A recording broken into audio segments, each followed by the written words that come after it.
পাশাপাশি আজকে আপনারা জানেন যে মশার যে সমস্যা, এই মশার সমস্যা দীর্ঘদিন আজকে বলা চলে কোথাও মহানগরী কোনো ক্লিন হচ্ছে না, অপরিষ্কার অপরিচ্ছন্ন আজকে প্রত্যেকটা মহানগরী। কাজে সেই কারণে এইটা একটা চ্যালেঞ্জ আমাদের মশা। এই সমস্ত সমস্যাগুলো সমাধান করার জন্য আমরা মেয়ররা শপথ নিয়েছি। আমরা আগামীকালকের মধ্য থেকে 6 মাসের মধ্যে ইনশাল্লাহ জনগণের এই সমস্ত সমস্যার সমাধান করে জনগণের ক্ষমতা জনগণের কাছে আমরা অর্পণ করব। সরকারের সময় যারা টেন্ডার রিভলিউশন কমিটিতে ছিল তারা এখনো দক্ষিণ সিটি কর্পোরেশনে আছে ইঞ্জিনিয়ার হিসেবে। ধরেন আপনাকে একটা উদাহরণ দেই, কামরাঙ্গীরচরে 16 কোটি টাকার একটা কাজ হচ্ছে। এখন আপনি যাই দেখলেন আপনার টেবিলে সেই কাজ করে আছে। এখন কি আপনি নতুনভাবে এগুলা টেন্ডার দিবেন কিনা, এবং যারা আগে দুর্নীতি করেছে যেগুলা রিপোর্টে এসেছে তাদের বিরুদ্ধে কি ব্যবস্থা নেবেন একজন প্রশাসক হিসাবে? অভিভাবক দুর্নীতি দমনের জায়গায় জিরো টলারেন্স থাকবে আমাদের।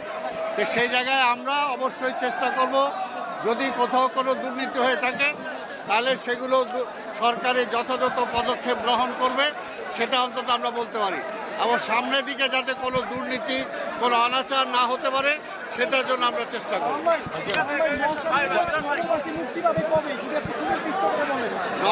মশা তো আছে, আর মশা নিয়ন্ত্রণ করার জন্য আমরা চেষ্টা করব, এবং সেটার জন্য শুধুমাত্র সিটি কর্পোরেশনগুলো একাই দায়িত্ব না, জনগণেরও দায়িত্ব। জনগণও সচেতন হতে হবে।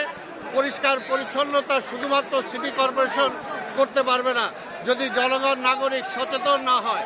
সেই কারণে আমরা আশা করব জনগণ এবং সিটি কর্পোরেশন আমরা উভয় মিলে এই সমস্যাগুলো সমাধান কল্পে এগিয়ে যাব।